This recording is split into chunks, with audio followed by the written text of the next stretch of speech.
말씀의 본문은 신약 성경 고린도전서 12장 22절에서 25절까지의 말씀입니다. 성경을 직접 찾으시고요, 제가 받들어 읽을 때 우리에게 주시는 하나님의 말씀으로 받으시길 바랍니다.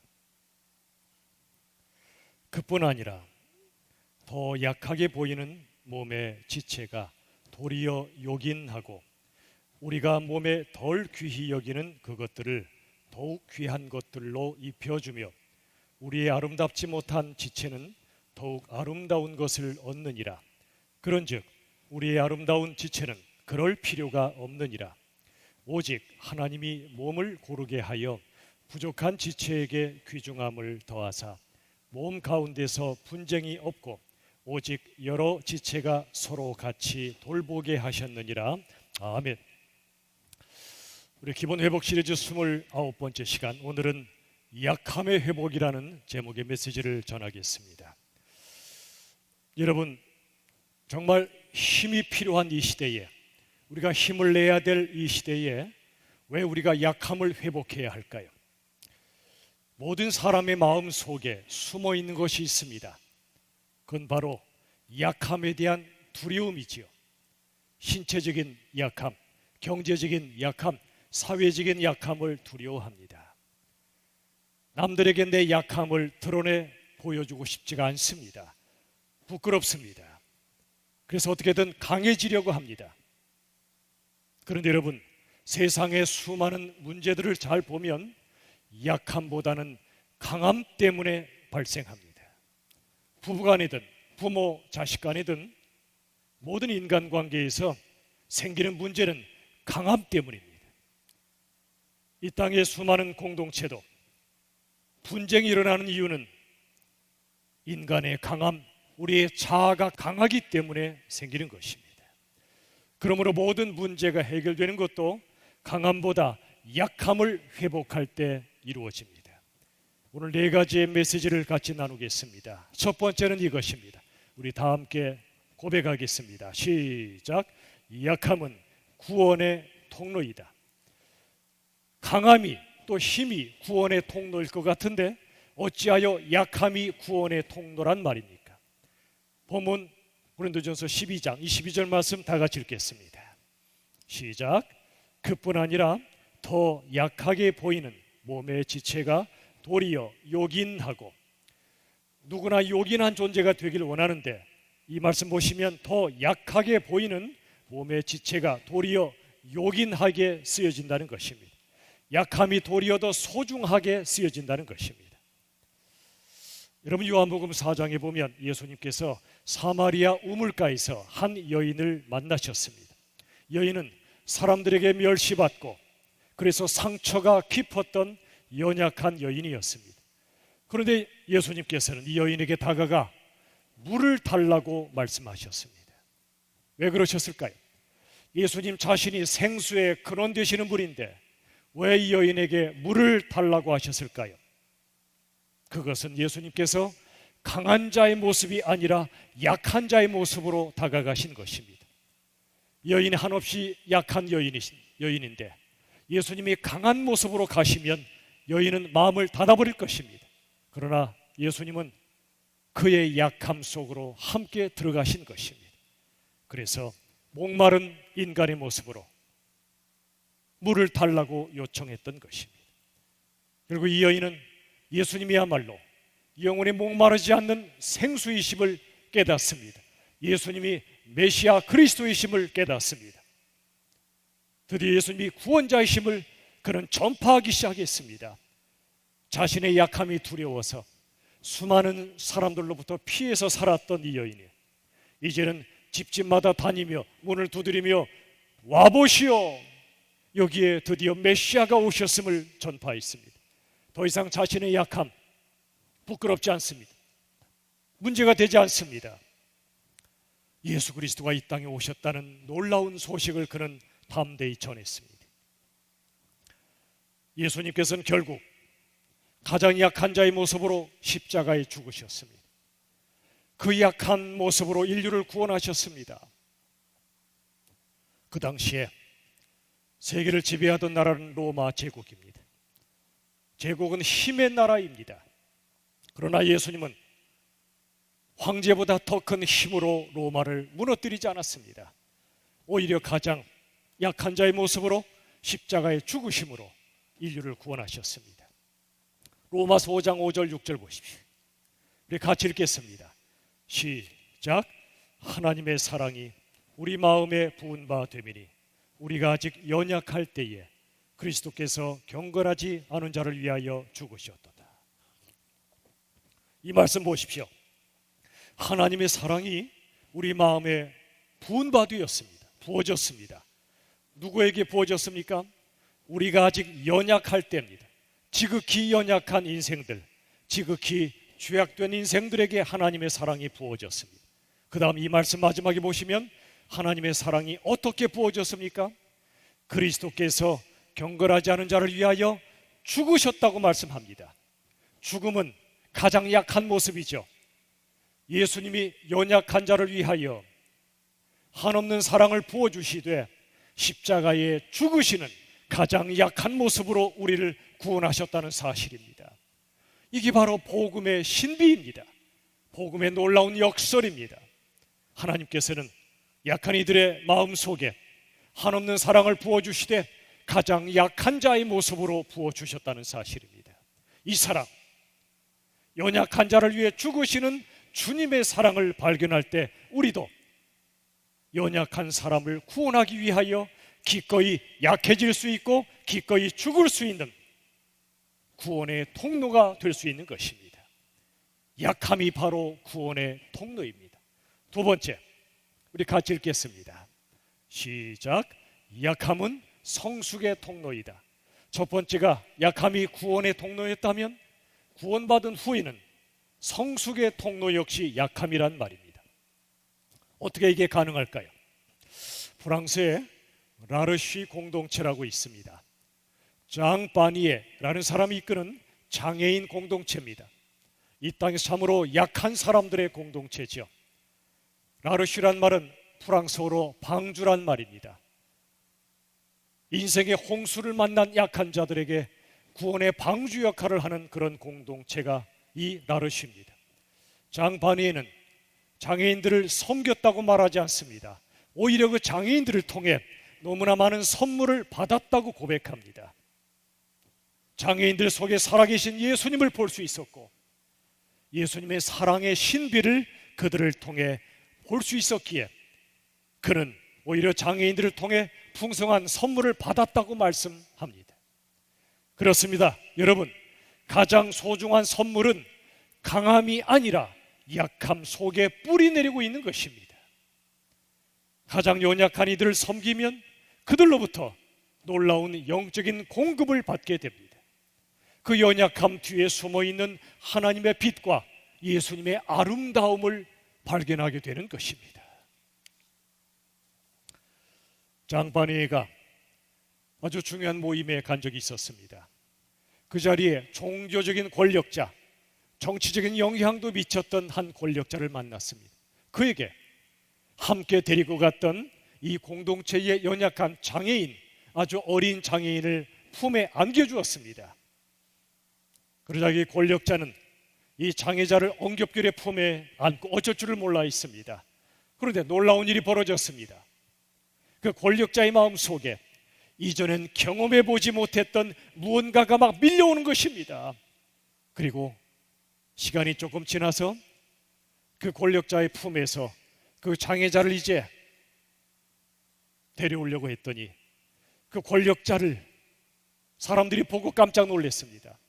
그 장애인을 품에서 도무지 떼어놓질 못하는 겁니다. 왜 그랬을까요?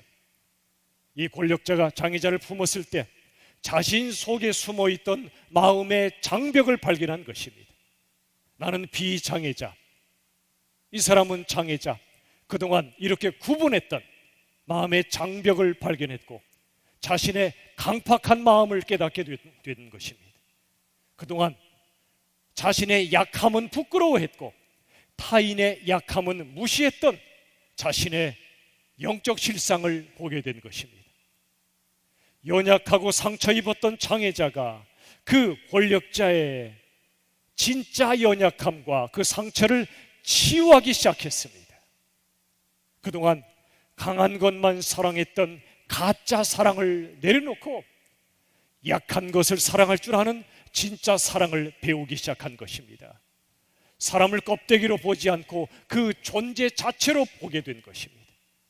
사람을 어떤 사람이라도 있는 그대로 받아들이는 성숙의 훈련을 받게 된 것입니다.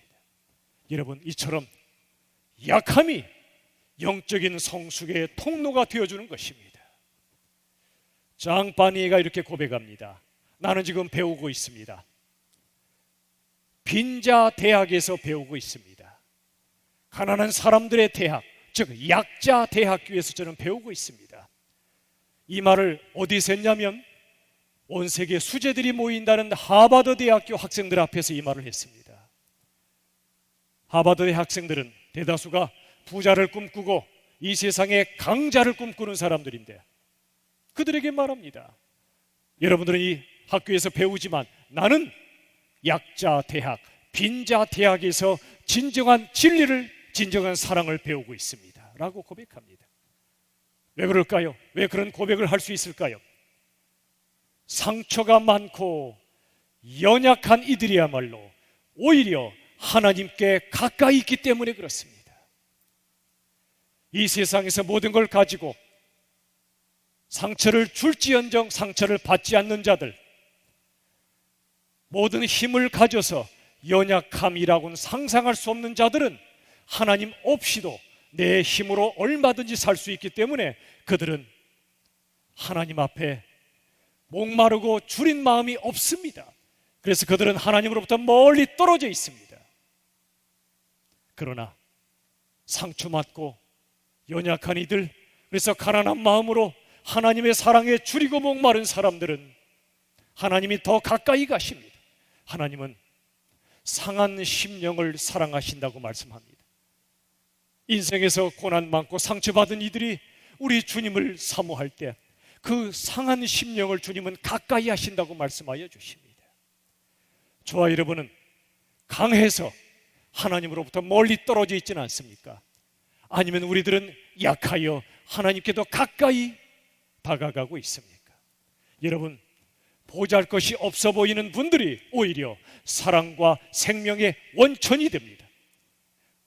약한 자들이 구원과 평화와 희망의 근원이 된다는 사실을 여러분 기억하십시오. 이 땅에 가장 약한 모습으로 오셨던 예수 그리스도, 약한 모습으로 죽으셨던 예수 그리스도, 그 그리스도 안에 구원의 통로가 있고 그리스도 안에 진정한 영적 성숙의 길이 있음을 기억하시기를 바랍니다. 세 번째는 이것입니다. 같이 읽겠습니다. 시작. 약함은 사랑의 통로이다. 흔히 이렇게 생각하죠. 강해야 내가 사랑할 수 있다고, 내가 돈이 많아야 누군가에게 뭔가를 사줄 수 있다고. 일면 맞습니다. 또 내가 세상에 높은 힘을 가져야, 높은 자리에 올라가야 많은 일도 할 수 있지 않겠냐고. 맞습니다. 그러나 반드시 그럴까요? 그렇지 않습니다. 최근에 우리나라 서울시에서 가장 강력한 힘을 가졌던 한 사람의 비참한 말로를 보았습니다. 강한 권력이 이 세상을 바꾸는 거 아닙니다. 그의 영혼과 그의 삶이 이 세상을 바꾸는 것입니다. 힘이 세상을 바꾸는 거 아닙니다. 사랑이 세상을 바꾸는 것입니다.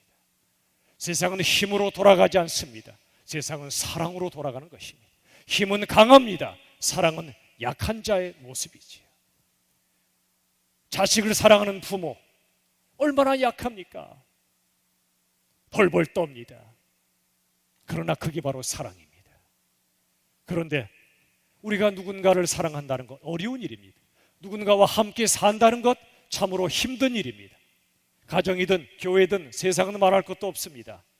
여러분, 공동체는 인간의 실상이 드러나는 고통의 자리입니다. 상처와 갈등과 죽음의 자리입니다.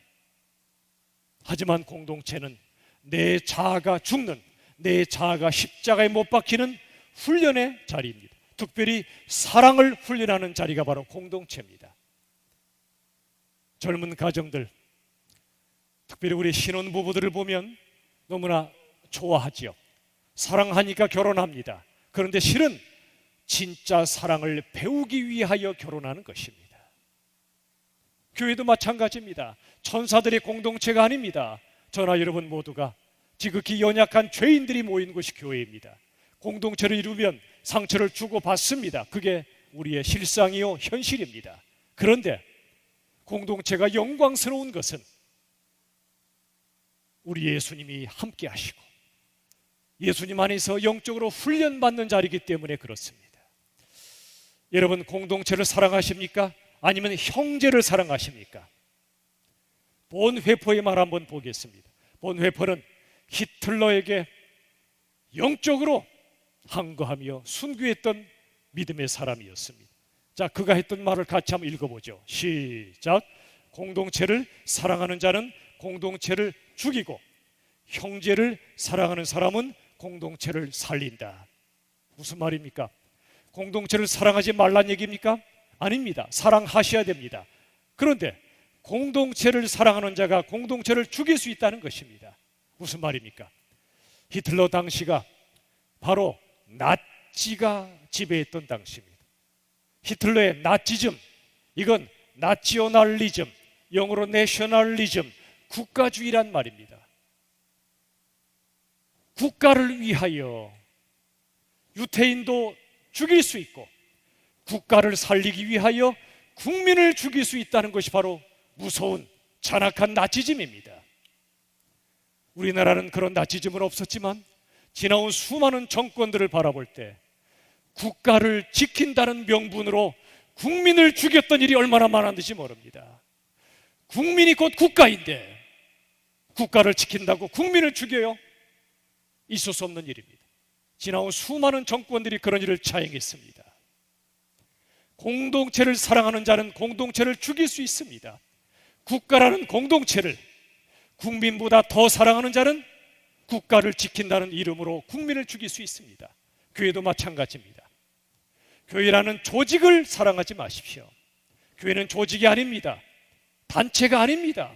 교회는 곧 저와 여러분이 교회입니다. 본회포의 말을 다시 한번 보십시오. 공동체를 하나님보다 더 사랑하고 공동체를 한 영혼보다 사랑하고 공동체를 형제보다 사랑하는 자는 공동체를 죽이고 맙니다. 한국교회가 최근에도 교회를 지킨다는 명분으로, 교회의 안정을 추구한다는 명분으로 하나님의 뜻을 저버린 일들이 너무나 많이 발생했습니다. 교회의 안정이 목적이 아닙니다. 교회가 잘못됐으면 안정을 잠시 잃어버릴지라도 거듭나야 됩니다. 다시 깨트려지는 아픔을 통해서라도 개혁돼야 됩니다. 그런데 교회 안정을 위한다는 명분으로 하나님의 뜻을 저버렸던 수많은 일들이 벌어지고 말았습니다. 그리고 교회를 지키기 위하여 일부 성도들을 희생할 수 있다는 사상도 들어와 있습니다. 가짜 사상입니다. 성도가 교회인데 교회를 지키기 위해 성도를 희생시켜요? 영적 나치즘입니다. 있을 수 없는 일입니다. 그런데 여러분, 본회포의 말을 다시 보시면 형제를 사랑하는 사람은 공동체를 살립니다. 형제와 자매가 교회이기 때문에, 예수 믿는 사람들이 교회이기 때문에 한 영혼 한 영혼을 우주보다 더 귀하게 여기고 우리가 서로 뜨겁게 사랑하면 진정한 공동체가 이루어지게 되어 있다는 것입니다. 여러분, 공동체를 사랑하시되 교회를 사랑하시되 조직을 사랑하지 마시고 우리의 힘을 사랑하지 마시고 하나님을 사랑하시며 한 영혼 형제 자매를 사랑하십시오. 그리하면 하나님께서 우리 열린비전 교회를 이 땅에서 가장 견고하고 아름다운 공동체로 만들어 주실 줄로 믿습니다. 여러분, 한 영혼보다 단체를 사랑하는 사람은 약함보다 강함을 사랑하는 사람이에요. 한 영혼은 약하죠. 조직은 강합니다. 그런데 반대로 단체보다, 조직보다 한 영혼을 사랑한다는 것은 강함보다 약함을 사랑하는 사람이에요. 강한 공동체를 위하여 약한 형제를 희생시키면 공동체가 결국 무너지게 돼 있습니다. 하나님이 오히려 그 공동체를 내버려 두지 않습니다. 반대로 강한 조직보다 약한 형제 한 사람을 더욱더 사랑하면 하나님께서 이 공동체를 더 견고하게 만들어 주심을 기억하시길 바랍니다. 한국교회가 약해진 이유가 어디 있습니까? 우리 안에 예수님이 사라지고 우리 안에 복음이 사라지고 예수님의 십자가의 약함보다 세상의 힘에 강함을 추구했기 때문이 아닐까요? 강함을 추구하는 공동체는 결국 영적으로 약해집니다. 반대로 십자가를 추구하며 예수님만을 바라보며 한 영혼 한 영혼을 천하보다 소중히 여길 때 한국교회는 하나님께서 다시 한번 일으켜 세워 주실 줄로 믿습니다. 코로나의 때는 강함을 회복할 때가 아니라 약함을 회복할 때입니다. 로마의 칼을 회복할 때가 아니라 십자가의 잔을 회복할 때입니다. 우리 모두는 부족함이 참으로 많은 인생들입니다. 예외 없습니다. 저나 여러분이나 다 부족하고 다 연약하며 죄인들입니다. 그런 우리들을 예수님께서 부르셨고 우리 위하여 죽으셨고 당신의 약함으로 우리를 구원하셨다면 우리도 그렇게 살아야 하지 않을까요? 서로의 부족함을 끌어안고 누가 부족하면 채워주고 그를 돌볼 때 진정한 공동체가 이루어지는 것입니다. 서로를 부족한 모습이 보여도 비난하고 비판하며 끌어내리는 것이 아니라 그를 위해 기도하지 못했고 그를 사랑해 주지 못했던 나의 죄를 회개하며 있는 그대로 받아들이고 그가 하나님의 말씀으로 성숙해가며 주님의 영광을 위해 사는 사람으로 도와드리는 것, 이게 바로 진정한 공동체입니다. 내가 약할 때 그런 일이 벌어질 수 있어요.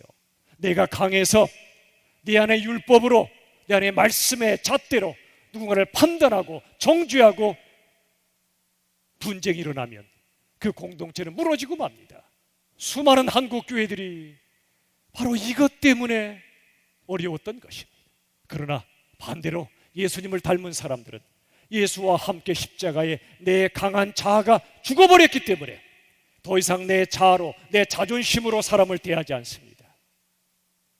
오히려 내가 약해짐으로 누군가를 진정으로 사랑합니다. 복음은 옳은 자가 지는 것입니다. 세상은 옳은 자가 이깁니다. 그러나 복음은 옳은 자가 벌벌 떠는 것입니다. 틀린 자 앞에 핏대를 올리지 않습니다. 틀린 자 앞에 소리 높이지 않습니다. 내 안에 복음이 있는 사람은, 진정한 사랑이 있는 사람은 옳은 자가 오히려 져줍니다. 그리고 내가 약한 모습으로 함께 하나님을 향하여 나아갑니다. 그때 하나님께서 일하시는 것입니다. 우리 고린도전서 12장 23절 같이 읽겠습니다. 시작. 우리가 몸에 덜 귀히 여기는 그것들을 더욱 귀한 것들로 입혀주며 우리의 아름답지 못한 지체는 더욱 아름다운 것을 얻느니라. 보십시오. 우리가 몸에 덜 귀히 여기는 그것들을 더욱 귀한 것들로 입혀줍니다. 여러분, 우리 몸 중에 가장 인정받지 못하고 관심을 받지 못하는 지체가 어딜까요? 우리의 발바닥이 아닐까요? 마라톤 선수들이 불나게 달려도 나중에 면류관은 발에 씌워주지 않고 머리에 씌워줍니다. 그래도 발은 묵묵하게 자기의 위치를 지킵니다. 그러다가 가시라도 하나 발에 박히면 걸을 수가 없습니다. 온몸이 고통을 받고 그때야 비로소 관심의 대상이 아니었던 발에 대해서 우리가 관심을 기울입니다. 교회도 마찬가지입니다. 아무도 관심을 기울이지 않았던 바로 그분, 덜 귀히 여겼던 그분들이 얼마나 귀한 분들이었는지요. 지난 11년간 우리 교회를 지탱해 오셨던 사람은 이 목사도 아니고 겉으로 드러난 분들이 아닙니다. 아무도 알아주지 않아도 구석구석에서 쓸고 닦고 섬기고 아무도 몰라줘도 조용하게 섬겨주었던 바로 그분들이 오히려 우리 교회를 지탱해 왔던 귀한 분들이란 말입니다. 12장 24절 25절 말씀 같이 읽겠습니다. 시작. 부족한 지체에게 귀중함을 더하사 서로 같이 돌보게 하셨느니라. 부족해 보이는 지체가 오히려 귀중한 존재가 된다는 것입니다. 서로의 부족함을 채워주며 같이 돌보게 하신다는 것입니다. 돌봄은 사랑입니다. 사랑의 섬김입니다. 이 섬김은 약함으로서만 가능합니다. 약함은 바로 사랑의 통로라는 것을 잊지 마십시오. 사랑은 사랑하기 때문에 그를 위하여 벌벌 떠는 것입니다. 약해지십시오. 그래야 사랑의 사람이 됩니다. 마지막 네 번째 같이 읽겠습니다. 시작. 약함은 능력의 통로입니다. 여러분, 약함이란 단어와 능력이란 단어는 어울리지가 않습니다. 그런데 놀라운 것은 약함이 바로 능력의 통로란 사실입니다. 자, 고린도후서 12장 9절 같이 읽겠습니다. 시작. 나의 여러 약한 것들에 대하여 자랑하리니 이는 그리스도의 능력이 내게 머물게 하려 함이라. 이 말씀 잘 보십시오. 나의 여러 약한 것들에 대해서 부끄러워하거나 두려워하지 않고 오히려 자랑하겠다는 것입니다. 이유가 뭐죠? 이는 그리스도의 능력이 내게 머물게 하려 함이라. 영적 원리입니다. 내가 약해지면 그리스도가 능력으로 역사하시고, 내가 강해지면 그리스도의 능력, 복음의 능력이 사라진다는 것입니다. 내가 강합니까? 그리스도는 안 계십니다. 내가 약할 때 그리스도께서 내 안에서 능력으로 역사하신다는 사실입니다. 그리스도의 능력은 십자가의 능력입니다. 십자가의 능력은 칼의 강함이 아니라 사랑의 약함을 통해 드러나는 능력입니다. 여러분, 우리가 약함을 회복하자는 것은 무기력해지거나 나약하자는 말이 아닙니다. 우리가 회복할 약함은 진정한 능력의 통로이기 때문에 그렇습니다. 어떤 능력입니까? 증오에 굴하지 않는 사랑의 능력, 거짓에 굴하지 않는 진리의 능력, 불의에 굴하지 않는 정의의 능력이란 말입니다. 아까 장로님 기도해 주셨지만 최근에 우리가 기필코 저지해야 될 악법이 지금 제정되려고 하고 있습니다.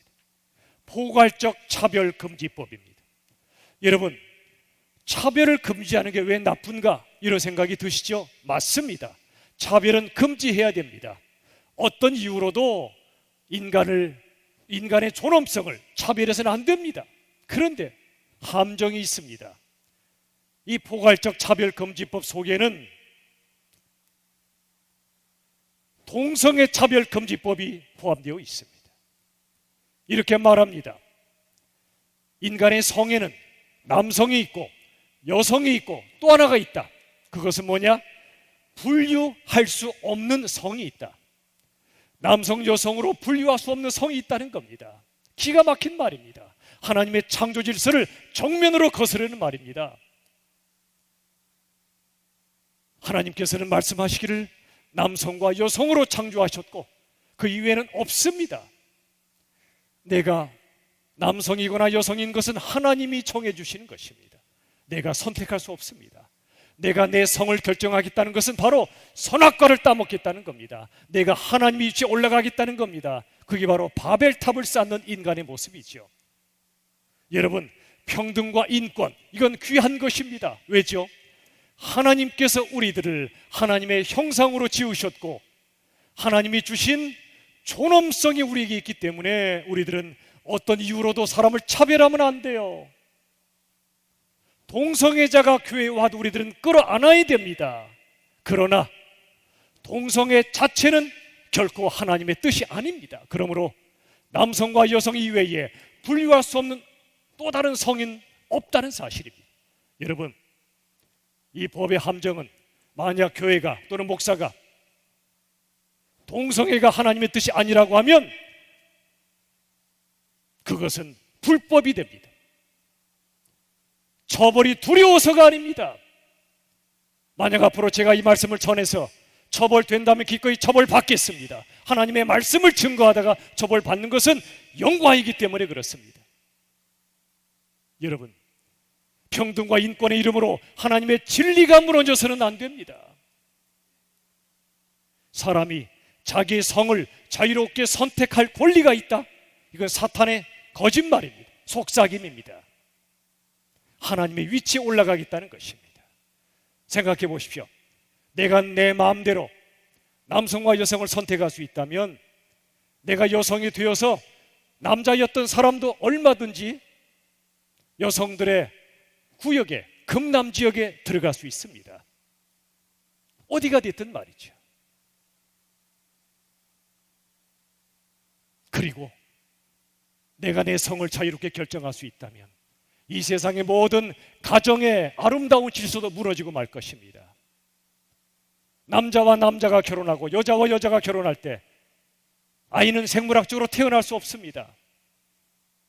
입양이라도 해서 들여온다면 누구를 엄마라고 부르고 누구를 아빠라고 부를 것입니까?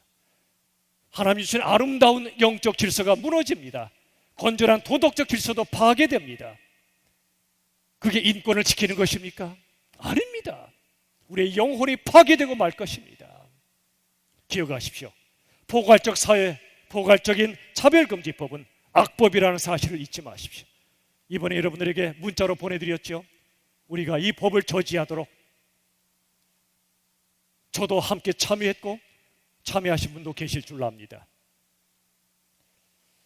여러분, 또 하나 기도할 것이 있습니다. 저 중국과 저 북한, 공산사회주의가 가득한 나라, 그들의 모습은 종교를 향하여, 특별히 기독교를 향하여 철저하게 통제합니다. 주일날 예배 드리는데 그냥 들어옵니다. 그리고 공산주의 사상을 가르치지 않으면 예배를 막아버립니다. 십자가를 불태워버립니다. 지금 코로나 시대가 되면서 점점 더 이 세상이 전체주의로 나아갈 것입니다. 왜냐하면 강력한 정부의 통제가 없으면 코로나가 잡히기 어려우니까 강력하게 나갈 것입니다. 일면 필요합니다. 하나님은 교회만이 아니라 정부에게도 힘을 주셨고 권세를 주셨습니다. 그 이유는 그들에게 주신 권세로 이 세상이 죄를 짓지 않도록 막고 죄 지은 자는 벌을 내리고 정의를 지키도록 정부에게 권세를 주셨어요. 그러나 또 하나의 권세는 교회 권세입니다. 교회는 하나님의 말씀을 선포하고 땅끝까지 복음을 증거하며 이 땅이 사랑과 정의의 나라로, 하나님 나라로 만드는 최전선의 교회를 세우신 것입니다. 하나님이 세우신 정부와 교회, 교회와 정부, 이 두 권세는 하나님의 양손과 같습니다. 그런데 만약 정부가 교회의 권세를 무너뜨리려고 한다면 그것은 악한 것입니다. 공산사회주의는 마음껏 교회를 유린해도 괜찮습니다. 그러나 그럴 수 없습니다. 이 나라 이 민족 절대로 공산사회주의가 발붙여서는 안 됩니다. 전체주의도 발붙이면 안 됩니다. 하나님 앞에 교회의 존엄성, 예배의 존엄성이 조금이라도 침범되어서는 안 된다는 사실입니다. 우리가 사회적 책임을 위하여 철저하게 방역에 최선을 다해야 됩니다. 말씀드렸습니다. 코로나가 발생된 바로 그때 말씀드렸습니다. 만약 예배를 향하여 칼이 들어오면 우리들은 예배를 지켜내야 된다고요. 반대로 예배가 칼이 될 때는 예배를 잠시 모여드리지 않고 흩어져서 모일 수 있다고요. 기억하십시오. 예배는 생명이라는 사실을, 가정에서 예배드리든 함께 모여 예배드리든 여러분 생명을 다하여 전심으로 예배하십시오. 예배를 무너뜨리는 어떤 시도도 절대로 용납될 수 없다는 사실도 기억하십시오. 여러분, 해밍웨이가 노인과 바다란 책에서 이렇게 말했습니다. 인간은 파괴될지언정 패배하지 않는다. 악한 권세가 선한 인생들을 파괴할 수 있어요. 죽일 수 있어요. 그러나 패배하지는 않습니다. 악한 사단의 권세가 교회와 성도들을 죽일 수도 있어요. 그러나 패배하지 않는다는 사실입니다. 미국의 허드슨 연구소에서 조사한 결과를 보았습니다. 해마다 세계에서 15만 9천 명의 그리스도인이 순교하고 있습니다. 옛날 얘기가 아닙니다. 지금 그렇습니다. 여러분, 순교는 가장 약한 모습으로 죽는 것이지만 순교는 패배가 아니라 승리입니다. 왜 그렇죠? 진리를 거스르는 세상의 공격 속에서도 믿음을 지켜내고 예배를 지켜내고 교회를 지켜냈던 영적 승리가 순교이기 때문에 그렇습니다. 또 순교는 죄 앞에 무릎 꿇고 비굴하게 사느니 하나님 앞에 무릎 꿇고 기도하며 영원히 사는 승리이기 때문에 그렇습니다. 마르틴 루터 킹 목사님, 흑인을 차별했던 악한 백인들 앞에 담대하게 성경의 진리를 외치다가 순교하는 바로 그 자리에서 울려 퍼진 승리의 찬양이 있었습니다. 우리 승리하리란 찬양입니다. 우리 승리하리, 우리 승리하리, 우리 승리하리 그날에 오 참 마음으로 나는 믿네 우리 승리하리라 주 안에서. 아시는 분은 따라 불러보십시오. 모르시는 분은 그냥 가사만 묵상하셔도 됩니다.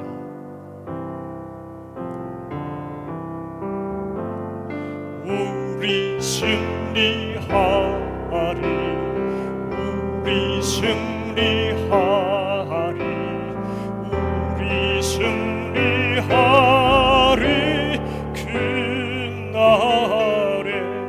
오 참 마음으로 나는 믿네 우리 승리하리 주 안에서. 여러분, 어떤 세상의 권세 앞에도 하나님은 승리하시고 진리는 승리하며 사랑은 승리할 것입니다. 교회도 승리할 것입니다. 고린도후서 12장 10절, 이제 말씀을 맺으며 이 말씀을 우리 힘있게 한번 선포합시다. 다 함께 시작. 그러므로 내가 그리스도를 위하여 약한 것들과 능욕과 궁핍과 박해와 곤고를 기뻐하노니 이는 내가 약한 그때의 강함이라. 보십시오. 그러므로 내가 그리스도를 위하여입니다. 오직 우리의 전부이시고 삶의 이유이신 예수 그리스도를 위하여 내가 기꺼이 약해져도 좋고 능욕받아도 좋고 궁핍해도 좋고 박해받아도 좋고 곤고해져도 오히려 기뻐하는 이유가 뭔가? 내가 약한 그때에 오히려 강하기 때문이라고 말씀하여 주십니다.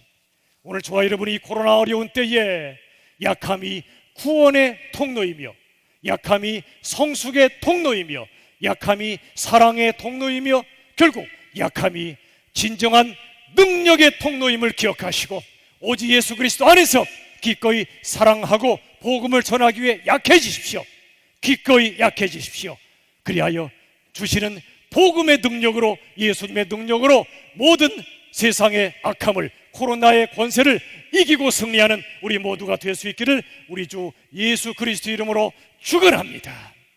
우리 다 함께 세 가지의 기도 제목을 놓고 기도하시겠습니다. 첫 번째, 주여 약함의 십자가로 한 영혼을 사랑하고 복음을 힘있게 전할 수 있도록 기도합시다. 두 번째로, 약한 미자립교회와 선교지 위에 하나님의 은혜가 풍성히 임하도록. 세 번째, 우리 교회와 한국교회가 이 코로나 속에서 약함의 신비를 배우고 진정한 강자가 되어서 하나님 앞에, 세상 앞에 승리할 수 있는 우리가 될 수 있도록, 교회가 될 수 있도록 이 시간에 합심하여 다 함께 기도합시다.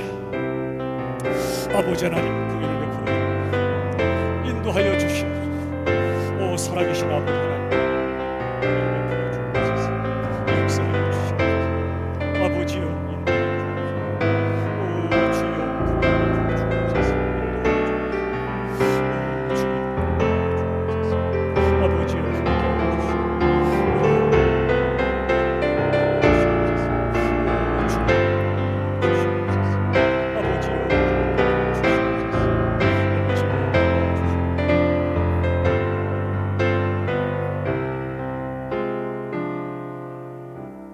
살아계신 아버지 하나님, 감사합니다. 그동안 우리들이 예수를 믿는다 하면서도 십자가의 약함보다 세상의 강함을 추구해 왔던 죄를 용서하여 주시옵소서. 교회도 더 커지고 더 강해지려고만 했지 십자가에 죽으려고 하지 않았던 결과 오늘 이렇게 수많은 어려움 속에 처해 있음을 고백합니다. 하지만 이제 다시 한번 약함의 십자가를 회복하게 하여 주시옵소서. 누군가를 살리기 위하여, 사랑하기 위하여 기꺼이 죽을 수 있는 진정한 복음의 권세를, 복음의 약함을 우리 안에 회복시켜 주시옵소서. 그게 바로 복음의 능력이요 복음의 강함임을 깨닫게 하여 주시옵소서. 우리 교회 아버지여 긍휼을 베풀어 주시고 다시 한번 예배가, 그리고 우리 안에 복음이, 십자가와 부활의 권세가 회복되는 역사를 허락하여 주시옵소서. 예수님의 이름으로 간절히 기도하옵나이다. 아멘. 우리 시간에 열린 비전교회 공동체 고백을 다 함께 힘차게